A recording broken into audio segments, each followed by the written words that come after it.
Գիշերվա ընթացքում իրավիճակի կտրուկ սրվել է Իրանի և Իսրայելի միջև։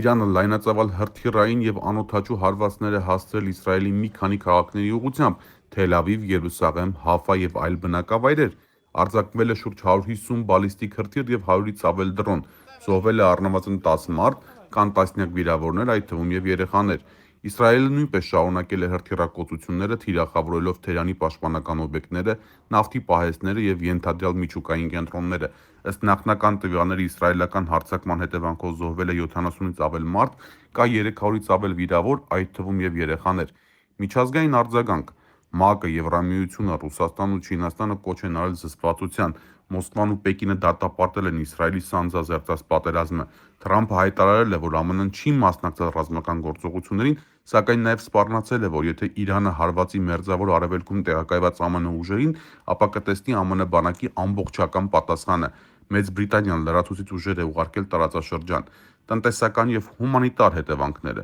Մեծ ավերածություններ են արձանագրվել թե Իսրայելի, թե Իրանի քաղաքներում։ Նավթի գները բարձրացել են, օդային երթուղիները փոխվել։ Ընդհանուր վտանգ։ Ստեղծվել է լայնածավալ պատերազմի իրական վտանգ, որը կարող է ներքաշել նաև տարածաշրջանի այլ երկրներին։